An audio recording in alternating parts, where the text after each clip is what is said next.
John Wayne Gacy, the killer clown beneath the smile.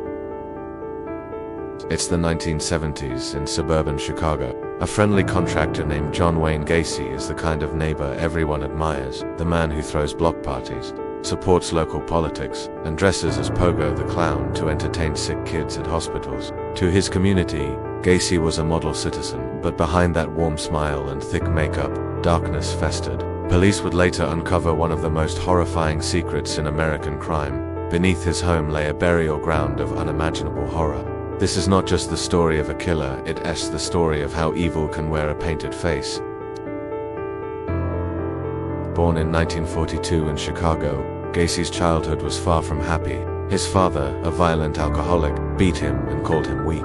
His mother tried to protect him, but Gacy grew up craving approval and control, two forces that would twist together in deadly ways. He struggled with illness, isolation, and identity.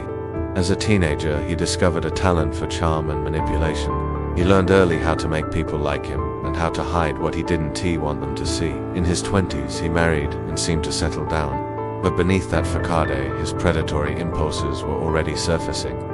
The businessman and the clown. By the 1970s, Gacy had reinvented himself as a successful businessman running a contracting company called PDM Contractors. He hired young men, often troubled teens, for work. At night, he volunteered as a clown for community events. His alter egos, Pogo and Patches, became local favorites. To most, he was cheerful and hardworking, but to the young men he lured to his home, the clown mask was just a cover for something monstrous.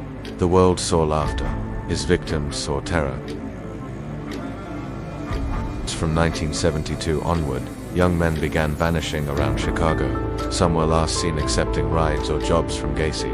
Others simply vanished without a trace. Police initially dismissed the disappearances as runaways. Gacy, meanwhile, was careful, methodical, and terrifyingly organized. He would lure victims under false pretenses, overpower them, and then dispose of their bodies in the crawlspace beneath his house. Each disappearance deepened his arrogance, feeding his illusion of invincibility. By the mid-1970s, suspicions grew. Parents began reporting their sons missing, and Gacy's name appeared again and again. One young man, Jeffrey Rignall, survived an assault and described Gacy's terrifying brutality. Still, authorities had no solid evidence. Gacy even invited police officers into his home during questioning, as they unknowingly stood above buried bodies. He bragged about his political connections and charity work. He laughed at the idea that anyone would ever suspect Pogo the Clown of murder.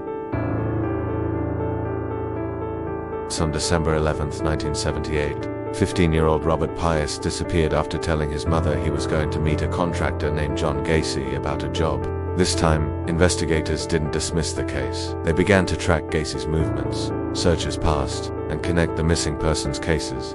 Within days, a judge granted a search warrant for Gacy's house, and what police found would shock the world. The smell beneath the floors was overpowering.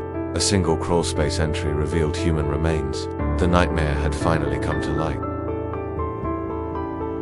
Excavation began beneath Gacy's house on 8213 West Somerdale Avenue. One body led to another, then another. As detectives dug deeper, they uncovered 29 bodies buried under the floorboards, with several more found in nearby rivers. Gacy's house of horrors became a national symbol of evil hiding in plain sight. The smiling clown mask was gone, replaced by the cold face of a remorseless killer.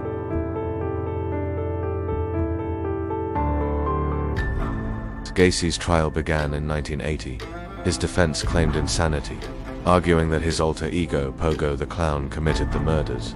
The prosecution, however, presented overwhelming evidence, physical, forensic, and psychological.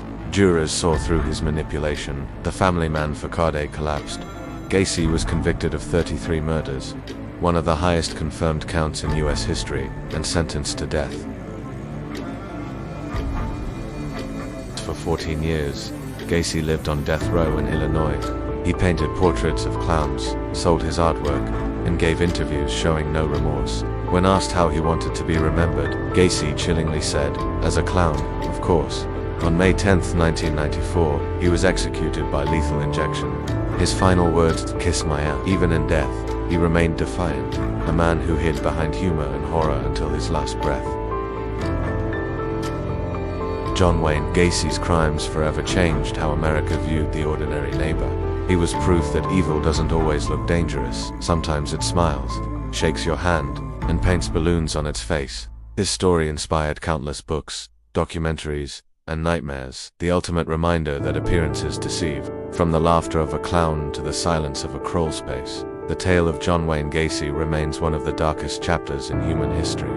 John Wayne Gacy, the killer clown beneath a smile. Watch the full story now on our channel.